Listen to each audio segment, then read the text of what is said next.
Olá, sejam muito bem-vindos a mais um Família na Real. Gratidão por estar aqui, espero te fazer uma boa companhia. Vamos falar sobre uma alternativa mais pacífica e eficiente para o fim de um casamento, o divórcio colaborativo. Diferente do divórcio litigioso, que muitas vezes se arrasta em longas disputas judiciais, o divórcio colaborativo ele propõe um caminho baseado no diálogo, na mediação e na busca por acordos que beneficiem todas as partes envolvidas, principalmente os filhos.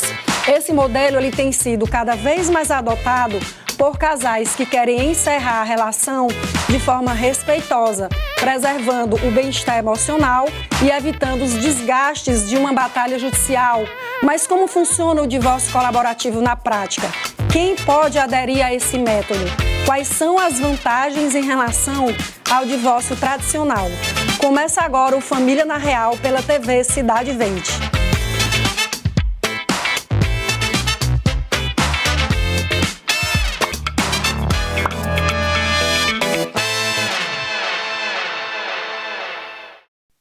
No programa de hoje, quem vai me ajudar a esclarecer tudo sobre essa abordagem e mostrar como ela pode ser um caminho mais humanizado e eficiente para o fim de um casamento é a doutora Marcela Nunes Leal, advogada colaborativa, mediadora judicial e extrajudicial. Doutora Marcela, seja muito bem-vinda à nossa família. Prazer. Doutora Marcela, inicialmente queria agradecer de coração, a senhora está aqui disponibilizando o seu tempo, compartilhando um pouco da sua experiência prática. A gente sabe o quanto que pode ser desgastante para as partes, um divórcio, e será excelente o nosso bate-papo, tenho certeza.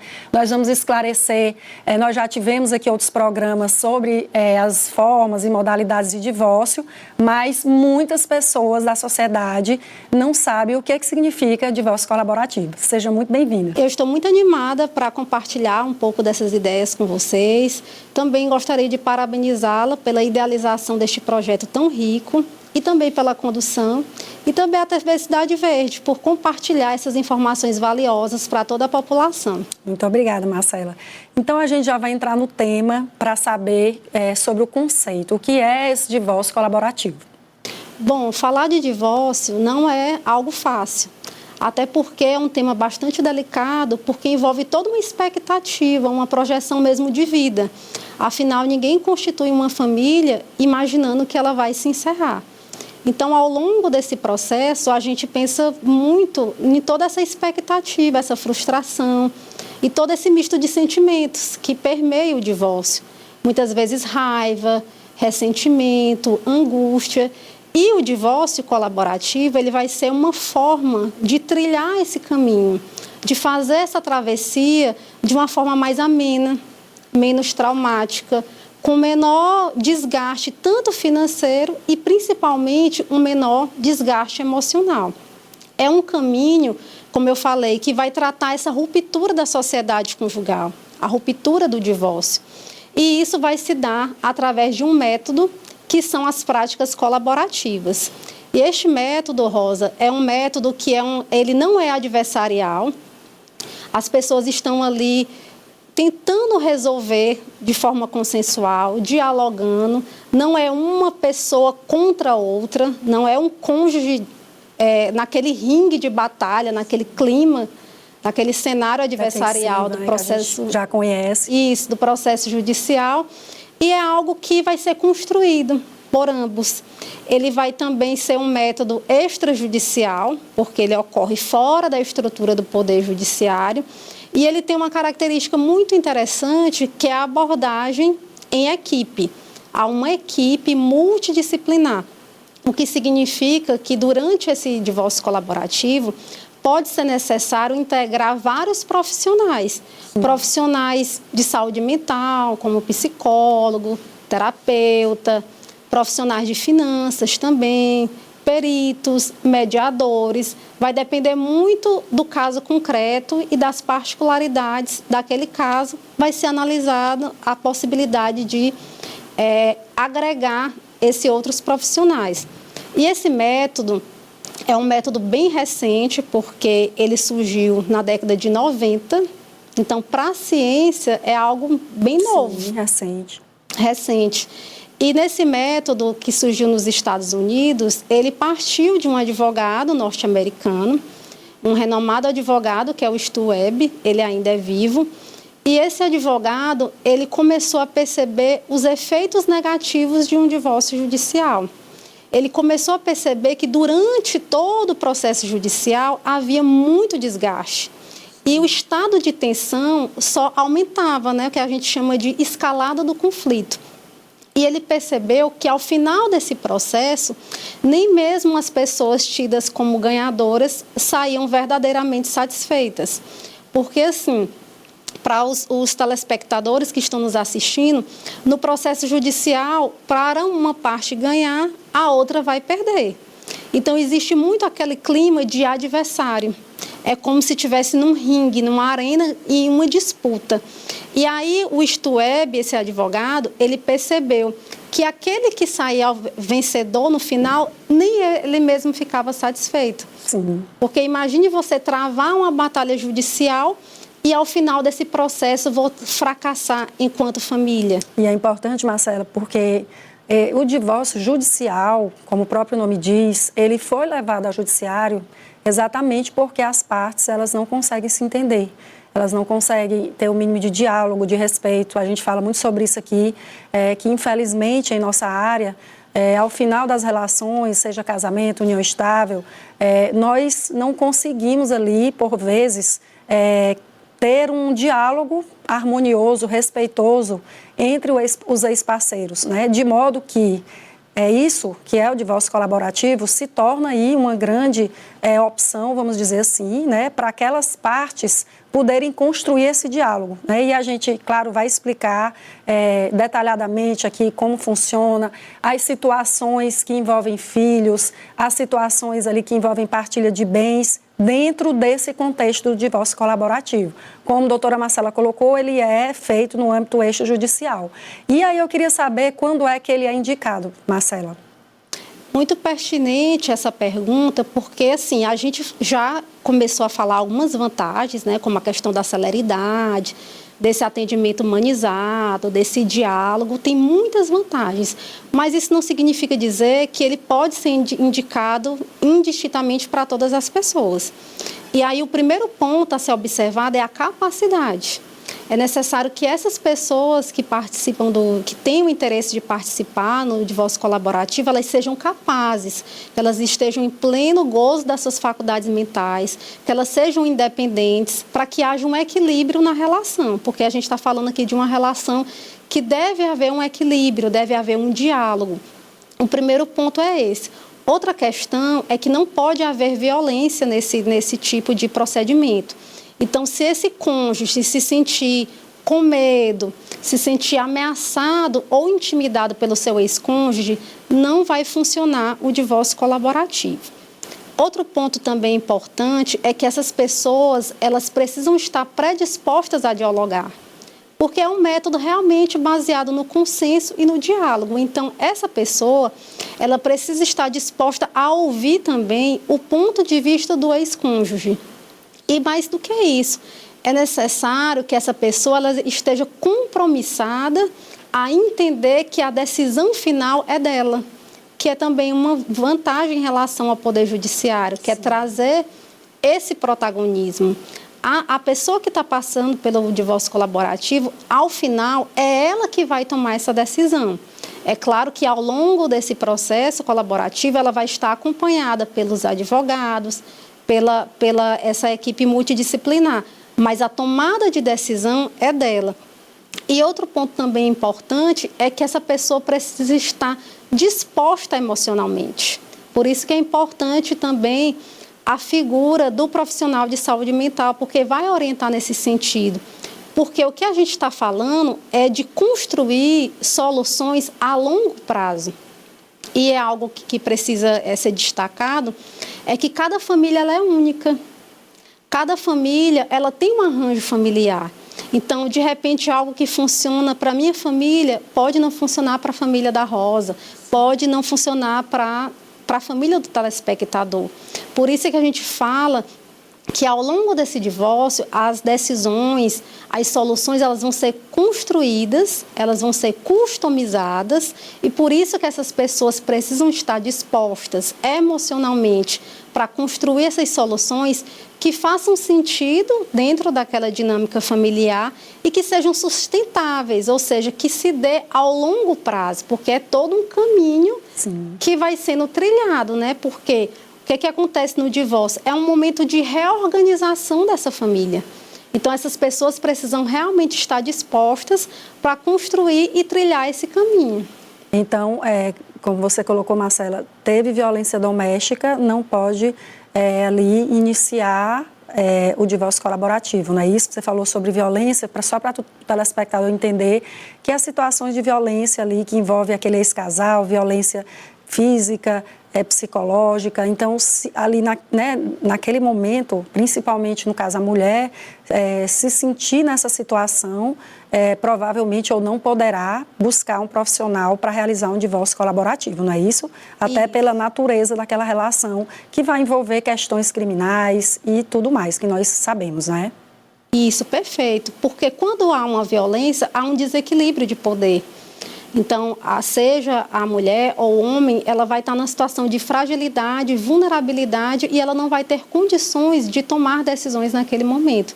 Então, não é possível, não é indicado justamente para manter esse equilíbrio durante todo o divórcio. Certo. Marcela, e como é que vai iniciar a questão aí, o divórcio colaborativo? Queria que você falasse para a gente desse ponto inicial, como as partes elas podem buscar esse divórcio. As pessoas devem estar se perguntando como fazer um divórcio colaborativo, quem eu devo procurar, quem vai me acompanhar, eu preciso ter mais de um profissional, cada um para uma das partes. Então, eu queria que você esclarecesse isso. Perfeito, doutora. O divórcio colaborativo, ele vai iniciar geralmente pelo advogado. O advogado é a porta de entrada do processo colaborativo. Até porque, como é algo muito novo, pouca gente conhece, o que acontece? Geralmente é o advogado que vai explicar para o cliente quando ele perceber que é possível, que é indicado para aquele caso. Quando o advogado ele faz o atendimento ao cliente, o advogado colaborativo, ele vai utilizar de técnicas de mediação, técnicas de negociação, de comunicação. E aí, quando ele faz esse atendimento mais humanizado, ele vai aplicar uma técnica importante, que é a técnica da escuta ativa. E nesta técnica, ele vai ouvir o relato atento do seu cliente e vai perceber realmente quais são os interesses que tem ali por trás, observando tanto a linguagem verbal, que é aquilo que o cliente verbaliza, como também a linguagem não verbal. Porque o que acontece muitas vezes? Às vezes o cliente chega para ser atendido para o advogado e ele diz: doutor, eu quero o divórcio. Muito seco. E às vezes o advogado, já com essa predisposição para judicializar, ele já vai querer processar, entrar com o processo, não vai tentar descobrir o que é que tem por detrás daquela posição do que o cliente falou. Importantíssimo, né, Marcela? E assim, até a condução desse divórcio, por exemplo, quando você pega uma situação dessa e que, claro, o cliente ele não conhece o divórcio colaborativo. Então, cabe a você exatamente buscar se existe essa possibilidade. Você encaminha, por exemplo, uma carta ou uma intimação extrajudicial para outra parte, se ela tem interesse no acordo, como é que funciona? Isso, aí nesse caso, quando o advogado ele apresenta um método para o cliente, que o cliente compreende realmente, que ele está disposto emocionalmente, como eu falei ainda há pouco, aí o advogado ele vai entrar em contato com o ex-cônjuge, vai explicar essa metodologia e vai pedir para que ele procure outro advogado colaborativo, já respondendo a sua pergunta. Por quê? Porque vai ser necessário ter, no mínimo, 2 advogados colaborativos, um assessorando um cônjuge e outro para assessorar o outro cônjuge, porque o advogado ele vai ser parcial. Ele está ali para assessorar os interesses daquele cliente que o procurou.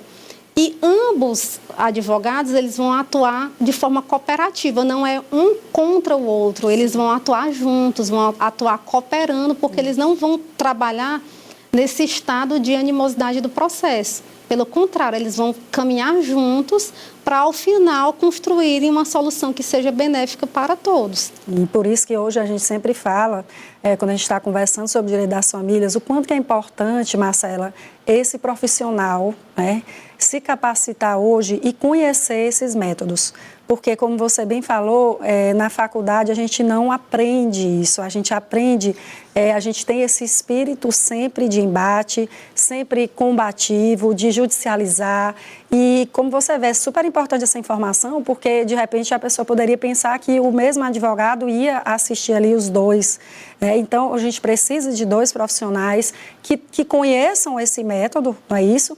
E que, claro, os seus clientes estejam dispostos ali a utilizar esse método, né? A tentar construir um acordo, a tentar ter essa solução para todas as suas demandas de uma forma colaborativa e que a gente vai conversar mais daqui a pouquinho.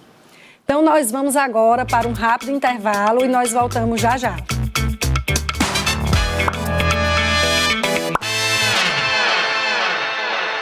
Estamos de volta com Família na Real pela TV Cidade Verde, canal 5.2. Se você tem alguma dúvida na área do direito das famílias ou possui sugestão de tema, manda para a gente pelo contato que aparece aqui no vídeo.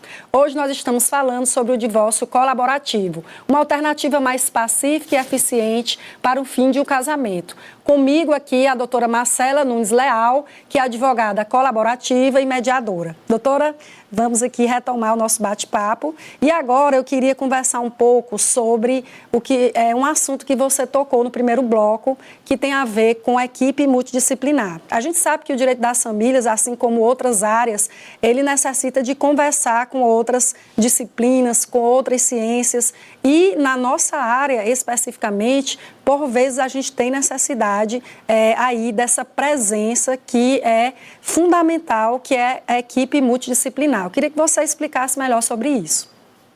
Interessante, Rosa, porque é uma das principais características mesmo das práticas colaborativas é essa abordagem em equipe. Porque muitas vezes a gente fica tão centrado no direito que a gente esquece que tem outras áreas que vão engrandecer ainda mais o método. E a principal característica é essa possibilidade de ter uma visão panorâmica do conflito. Porque quando a gente consegue agregar outros profissionais de outras áreas, a gente tem condições de auxiliar esse ex-casal a ter uma ideia das múltiplas camadas que estão ali naquele conflito. Então, existe a possibilidade de agregar profissionais da saúde mental, profissional de finanças, peritos, mediadores. Então, todas essas pessoas, elas vão ajudar esse ex-casal a sair daquela posição de confronto, porque é o que geralmente acontece por conta de todos aqueles sentimentos que eu falei, iniciais, e ajudar essas pessoas a sair do confronto para a ideia da cooperação. E a equipe, ela vai ter esse ponto de articular os diferentes pontos de vista para poder trazer realmente soluções que vá, de fato, beneficiar a todos. Então, eu considero que traz todo um colorido especial essa abordagem em equipe, Sim. porque vai ter realmente condições de trabalhar e dar um suporte que essas pessoas tanto esperam, um suporte que vai ser não só jurídico, como também emocional e financeiro. E fazendo aqui um paralelo com o Poder Judiciário, no processo judicial, tem algo interessante porque as partes, naquele momento, elas depositam todos os seus anseios na figura do juiz. E aí o juiz vai, de fato, substituir a vontade daquelas pessoas. Só que nessa questão de levar para o juiz decidir, elas ficam numa situação de imprevisibilidade. Sim. E também o juiz fica muito preso ao que tem no processo. Isso.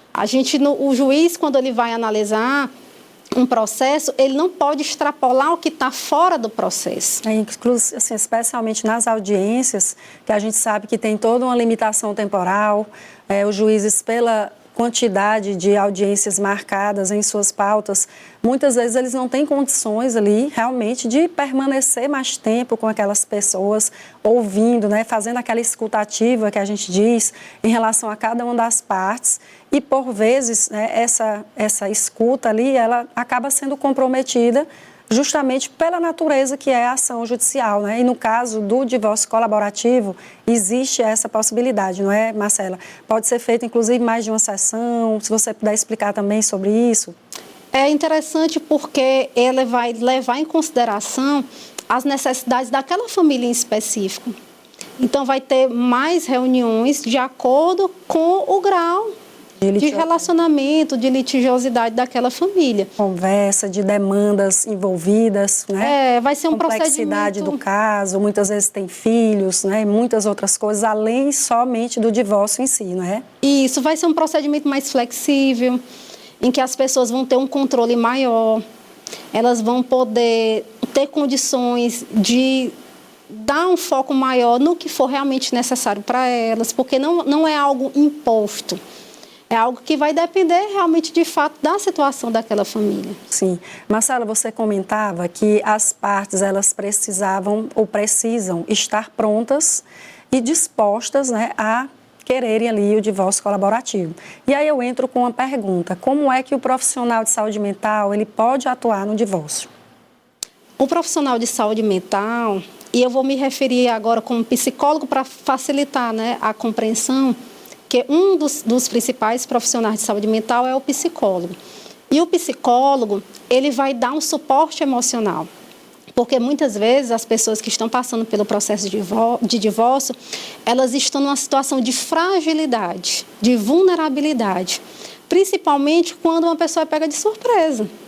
É muito comum da pessoa chegar no escritório e dizer: olha, eu não tinha ideia que o meu cônjuge queria o divórcio.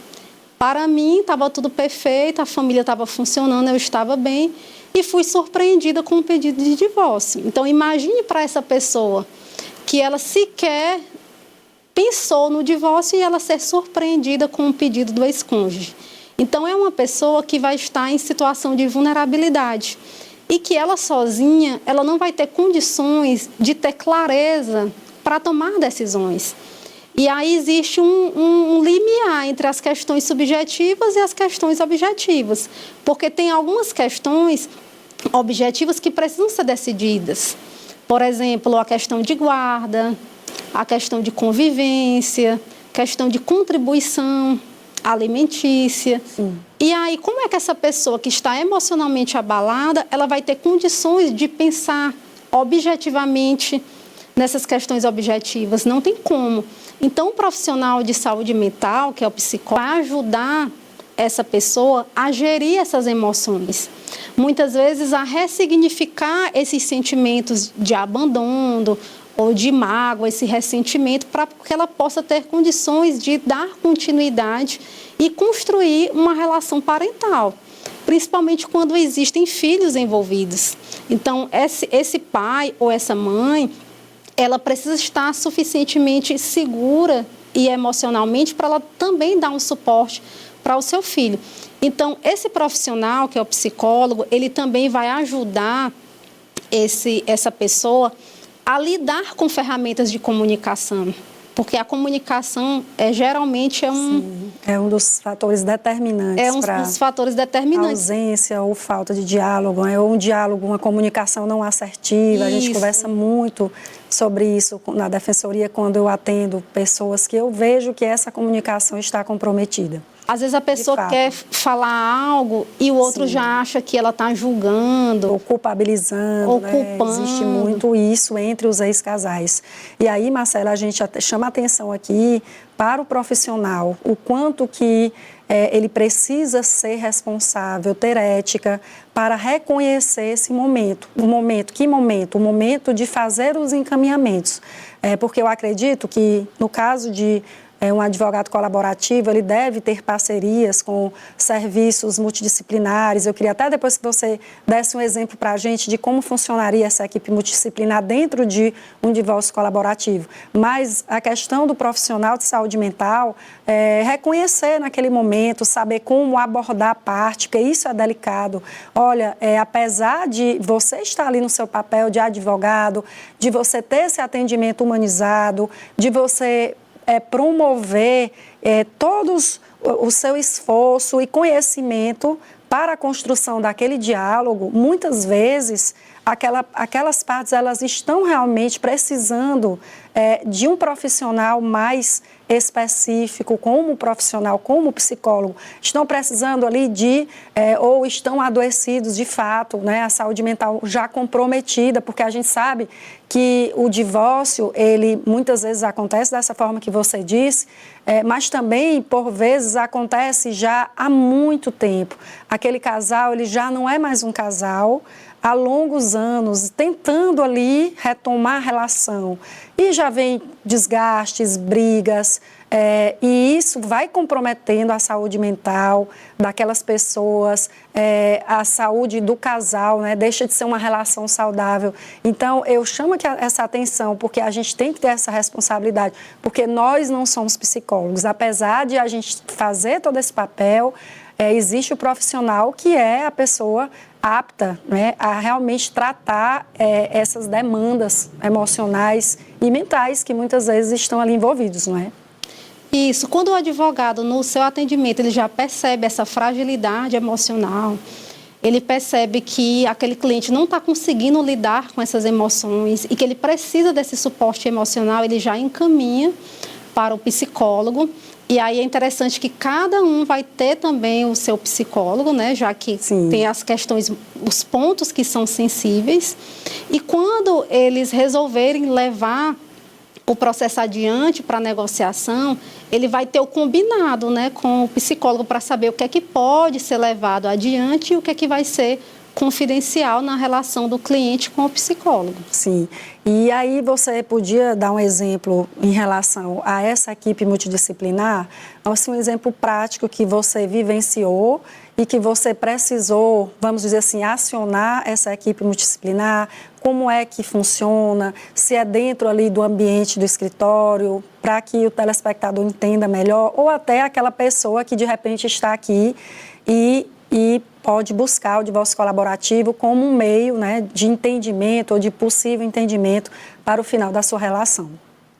Bom, sempre que nesse atendimento eu já percebo que a pessoa está muito fragilizada e não está conseguindo lidar com as emoções, que ela não consegue ter autonomia para desenvolver e resolver essas questões sensíveis, aí a gente já encaminha para um profissional de saúde, para que ela possa lidar com essas emoções e somente quando ela estiver emocionalmente equilibrada, consciente das questões que precisam ser resolvidas, aí a gente faz uma nova reunião, dessa vez com toda a equipe. Sim. E aconteceu de os filhos também ali, numa situação, né, de filhos que a gente sabe que essas questões de guarda, convivência, também são questões que estão presentes nos divórcios e você já precisou, de repente, encaminhar uma criança para um profissional também, de acordo com sua análise ali do caso? Sim, principalmente quando tem criança e adolescente, a gente percebe que, de forma inconsciente, os pais acabam arrastando os filhos para o centro do conflito, Sim. que não vai ser saudável de forma alguma, nem para a criança e para o adolescente, nem para o ex-casal. Então, a gente já encaminha para um profissional, para que esse profissional consiga trazer esse suporte e até mesmo ser a voz da criança. Porque muitas vezes a criança fica silenciada, porque ela não é ouvida, ela não é escutada e os seus interesses são deixados de lado. Então, quando a gente consegue trabalhar com essa abordagem em equipe, a gente tem muito mais condições de dar realmente um suporte adequado para essa família. Até para que seja possível essas soluções a longo prazo. E um desses instrumentos que a gente utiliza é através do plano de parentalidade. Essa ferramenta ela é interessante porque ela vai trazer a ideia do cuidado. o cuidado que o pai tem e a mãe tem em relação ao filho. Então, às vezes, eu já atendi um casal que tinha muita divergência em relação à educação dos filhos. Sim. Então, a gente precisou fazer esse plano de parentalidade para ajustar o que é que cada um pensava em relação a essa educação e ver qual seria a melhor forma de viabilizar algo que fosse saudável para a criança e também para o casal. Excelente. Marcela, também você comentou ali sobre a questão de um profissional de finanças. Como é que vai funcionar também? Em que momento é adequado esse profissional? É interessante porque um dos gargalos também em relação ao divórcio é a questão financeira, já que a questão financeira ela vai mexer em algo muito sensível, que é a questão da necessidade humana de ter uma proteção. Então, ninguém quer se sentir inseguro em relação aos recursos. E é interessante porque a gente pode trazer um profissional de finanças. Esse profissional de finanças vai ser único, vai ser um só para o casal. E ele vai ser um profissional neutro, porque ele não vai estar ali para julgar, ele não vai estar ali para fazer nenhum juízo de valor. Ele vai funcionar como um consultor e um assessor financeiro para entender a realidade daquele casal. Até porque a questão familiar ela vai precisar ser reorganizada. Geralmente, o que acontece no divórcio? Um dos cônjuges vai deixar aquela moradia. E aí, como é que essa pessoa vai fazer? Ela tem outro imóvel para ir? Ela vai precisar alugar um imóvel? Como é que vai ficar a questão dos transportes? O casal tinha mais de um carro? Ou andava de ônibus? Como é que vai ser? Vamos supor uma família que faz investimentos. Alguns investimentos são a longo prazo. Se você resgatar, em curto tempo você perde valor. Então, tudo isso são questões que precisam desse olhar profissional para entender a dinâmica daquela família. E o profissional de finanças vai ser esse profissional que vai coletar essas informações e vai poder dar um direcionamento. Ele vai poder preparar orçamentos, planilhas e traçar algo realmente a longo prazo, de reorganizar as finanças daquele casal, ex-casal, de forma que ele tenha menos perda possível, né? Para que não tenha, diminua ainda mais os recursos dessa família que já vai ter o patrimônio diminuído por conta desse divórcio. Marcela, a gente vê que podem existir diversos conflitos em relação ao patrimônio, aquele patrimônio deixado pelo casal ou pelo ex-casal, né? Partilha de bens e em várias situações, muitas vezes um dos parceiros, na maioria das vezes a mulher, ela desconhece questões relacionadas a finanças, pela própria cultura que a gente tem, né, da mulher, é claro que isso vem mudando, já mudou, né? A mulher tem ocupado seu espaço de trabalho, tem assumido ali as finanças, a independência financeira, mas nós ainda temos muitos clientes, a gente sabe, no meu caso ali, constituinte, em que a mulher desconhece, né? Às vezes tem uma empresa que era da família, quem geria aquela empresa era o homem, e eu vejo o quanto que é importante esse consultor, né, trazer esses esclarecimentos em relação à própria condução daquele patrimônio ao longo do relacionamento, coisa que jamais esse casal teria acesso se fosse no âmbito judicial. Então, eu vejo a importância que é, porque um conflito relacionado à partilha de bens, ele pode se estender a anos. Inclusive, na nossa legislação, existe a possibilidade, inclusive, de essa partilha ela ser feita em outro momento, porque pode acontecer de dentro daquele processo no divórcio, o juiz conseguir, vamos dizer assim, um acordo em relação a todos os pontos, mas não conseguir em relação à partilha. Então, fica tão difícil ali que ele pode dizer, olha, em relação a isso, vamos resolver em outro momento, porque não se chega a nenhum acordo, ou então o juiz vai ali no final da sentença e julga de acordo mesmo com o regime de bens, não, vamos vender, dividir, e nem sempre, como você disse, as partes vão se sentir satisfeitas, felizes, né? Então, como isso é importante, não é? Essa questão dessa equipe multidisciplinar, da possibilidade de acesso a esses profissionais no divórcio colaborativo. Exatamente. Essa questão das finanças, se for deixado mais para frente, pode gerar um estado de intranquilidade dessas pessoas. vai gerar insegurança jurídica, vai gerar mais conflitos. Então, algo que já estava ali, às vezes, perto de resolver, Sim. vai voltar à tona todo aquele turbilhão de sentimentos por conta da questão financeira. Então, a gente vai agora para um rápido intervalo. Não sai daí que a gente volta já.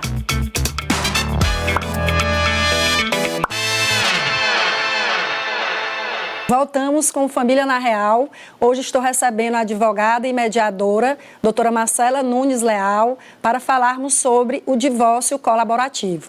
Doutora Marcela, nosso bate-papo está excelente, já que esclarecemos muitos pontos importantes ao nosso telespectador que nunca ouviu falar sobre o divórcio colaborativo e até os colegas profissionais que estão aqui nos assistindo, porque a doutora Marcela tem aí uma experiência prática excelente, né, na atuação extrajudicial como mediadora, e a gente tem trazido aqui todos esses pontos de como funciona, quem pode aderir ou não ao divórcio. E agora, doutora Marcela, a gente queria falar exatamente sobre o advogado. O advogado no divórcio colaborativo, que ele tem uma postura diferente se comparado à atuação dele no processo judicial. Então, eu queria que você falasse um pouco sobre a postura do profissional, do advogado. Exatamente. O advogado, geralmente a gente tem a ideia do advogado na posição de ser representante do cliente. Ele vai falar em nome do cliente. E aí, nesse caso, no processo judicial, o advogado ele é o protagonista em toda a tomada de decisão. É ele que vai decidir pelo cliente.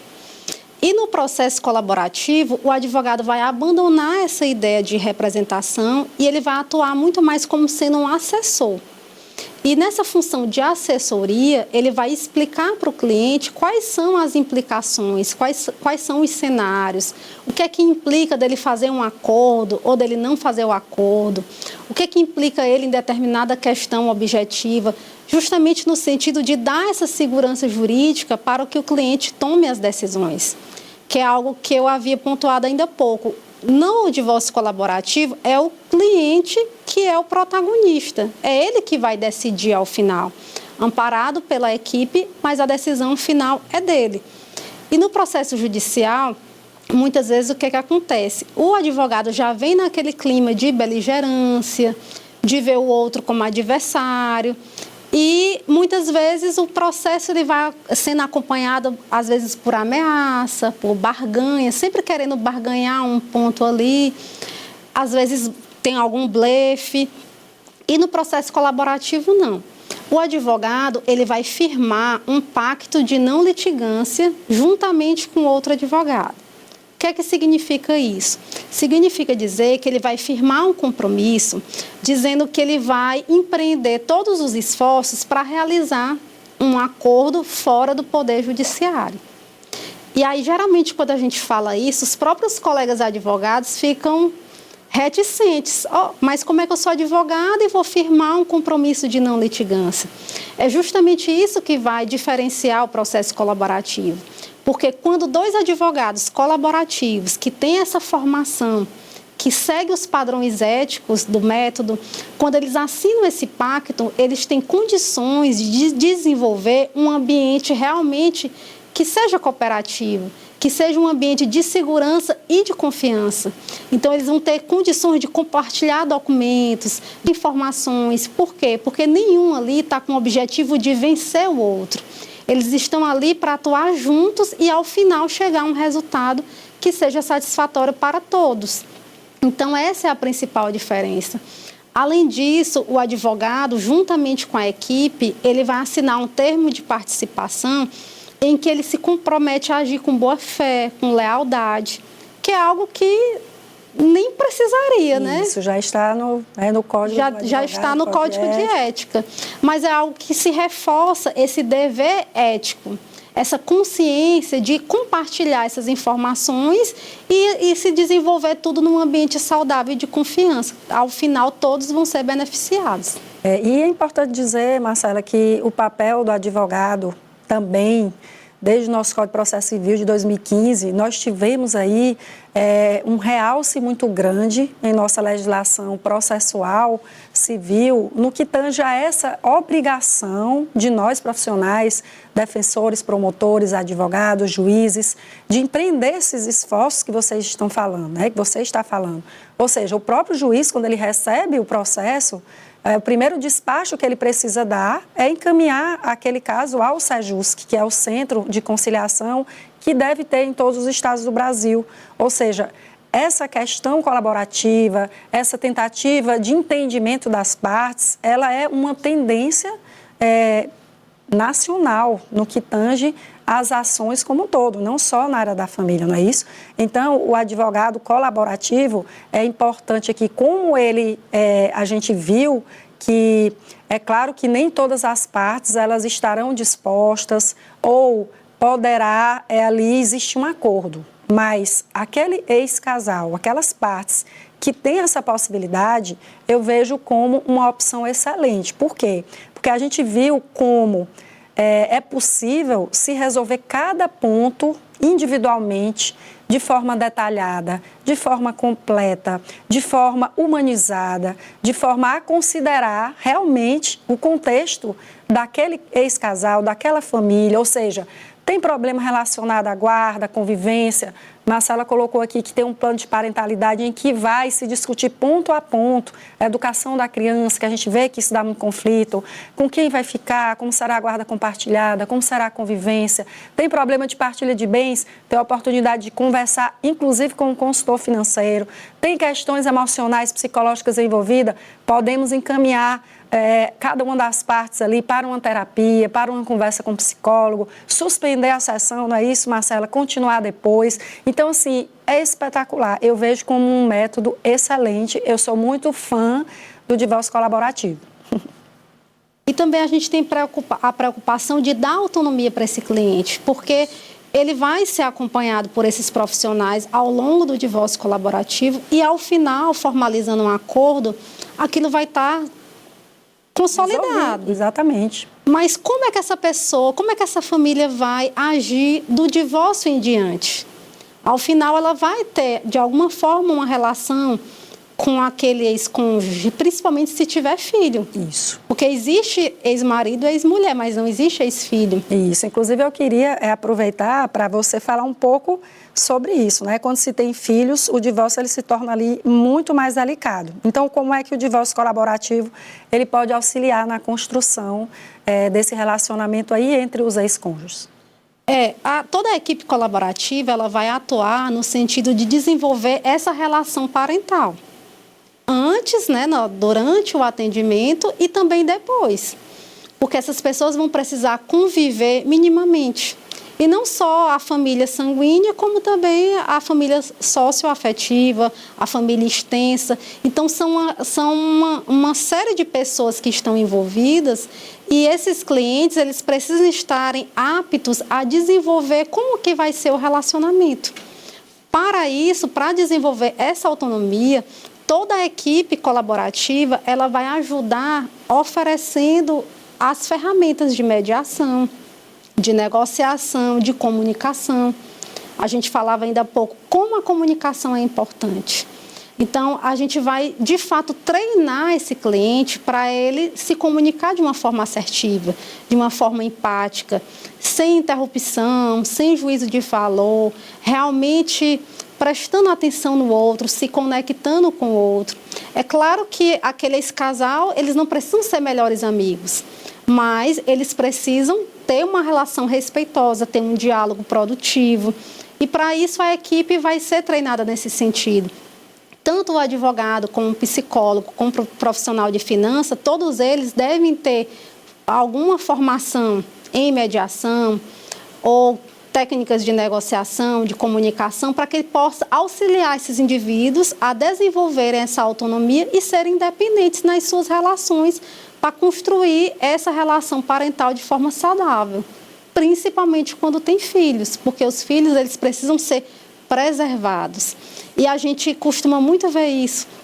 quando a gente faz o atendimento e às vezes tem a oportunidade de conviver com a criança e pergunta como é que foi o relacionamento dos seus pais, como é que está agora. E muitos dizem que está melhor, que agora conseguem enxergar que a mãe está feliz, que o pai está feliz, justamente porque eles conseguiram separar a relação da conjugalidade, marido e mulher, da relação parental. Então, quando a gente consegue isso, a gente realmente fica satisfeito e vê que o trabalho foi bem desenvolvido e que aquela família conseguiu superar esses obstáculos e passar por esse momento de transição de uma forma menos traumática. Excelente, Marcela. E a gente vê no nosso dia a dia que, de fato, muitas vezes falta um detalhe para que essa comunicação ela realmente aconteça. E, por vezes, a questão da mágoa, a questão dos motivos que ocasionaram o final do relacionamento, essa questão, muitas vezes, de culpa, de orgulho. Então, esse profissional, ele vem aí com todas essas ferramentas, com todo esse conhecimento, como você disse, é uma equipe treinada para que aquelas pessoas aprendam a dialogar. E isso é muito normal, né? Você que está assistindo, que muitas vezes diz, olha, eu tenho vergonha porque eu não consigo conversar com o pai do meu filho. Ou o contrário, o pai do meu filho, o pai, né, eu não consigo. Só que acontece demais, né? Não precisa você se envergonhar, isso é muito comum em nossa área. O que não pode é deixar isso, assim, perdurar de uma forma que venha, como a doutora Marcela colocou, a prejudicar a criança. Porque o que a gente vê, quando tem crianças envolvidas ou prejudicar realmente o outro, a saúde mental do outro, né? Porque a gente vê situações de pessoas que adoecem realmente, porque não conseguem conversar, porque não conseguem resolver questões que nem o juiz, nem ninguém vai poder resolver. Como você disse, são situações particulares, pessoais, da vida de cada família. E que profissionais, muitas vezes, não vão conseguir resolver se aquelas partes não tiverem essa boa vontade. Então, esses profissionais, eles sem dúvida são fundamentais para iniciar esse diálogo, para tornar essa comunicação mais assertiva. A gente que estuda, não é, Marcela, comunicação não violenta, essa questão de empatia, não é, que na verdade é muito mais do que se colocar no lugar do outro, porque a gente vê conflitos que surgem de pequenas coisas, né? De realmente uma falta de compreensão. Poxa, será se realmente ele poderia agir dessa forma, ele poderia agir diferente? Será se isso é motivo da gente aqui brigar, trazer essa briga aqui para o meio do nosso relacionamento, prejudicando a criança, deixando a criança também adoecida, não é? Verdade. Por isso é tão importante esse treinamento. E aqui no Brasil nós temos um instituto, que é o Instituto Brasileiro de Práticas Colaborativas, em que os profissionais se reúnem, a gente segue padrões éticos para poder ter uma sequência, né, desses atendimentos, essa comunicação com os colegas profissionais, justamente para uniformizar de alguma forma o procedimento, mas cada profissional ele tem a liberdade de conduzir, né? Desde que respeitando o mínimo desses padrões éticos. Sim. Então, Marcela, a gente vai agora tocar num tema que o telespectador deve estar curioso, sobre os custos envolvidos no divórcio colaborativo. Queria que você falasse um pouco sobre isso. Perfeito, Rosa. Assim, quando a gente fala no divórcio e que apresenta essa equipe multidisciplinar, geralmente já gera essa questão. Será que vai ficar mais caro a partir do momento que vai ter outros profissionais? Bom, o que acontece? No caso do advogado, ele tem uma abordagem mais negocial e aí ele vai fazer essa cobrança geralmente por reunião. E aí ele pode fazer um contrato, como ele faz, né, um contrato de honorários, e inserir naquele contrato, por exemplo, X reuniões que aquele contrato tem direito. E aí, dependendo da dinâmica da família, pode ser acrescentadas mais reuniões, a depender do caso. E ele também pode estipular um valor de êxito, que é caso chegue no tão almejado acordo, para que ele receba um valor a título de êxito. Esse seria a cobrança dos advogados. Só que existe essa possibilidade de agregar outros profissionais, né? Geralmente o psicólogo e o profissional de finanças. Esses profissionais, eles vão cobrar de forma separada. Por fora. Porque vai ter uma relação direta entre o cliente e o psicólogo, e entre o profissional de finanças e o ex-casal. Então, eles vão cobrar por fora. E aí, pode ser que o telespectador esteja pensando, se eu somar tudo, será que não fica mais caro? Mas, assim, eu convido vocês a pensar de uma forma, assim, em perspectiva. Porque a gente está comparando com um processo judicial. Então, se eu faço esse comparativo com um processo judicial, que vai demorar 5, 6, 10 anos... Tem os desgastes que são impagáveis, algo não é impagável. Então, acho que sempre essa questão do custo-benefício tem que ser analisado, né?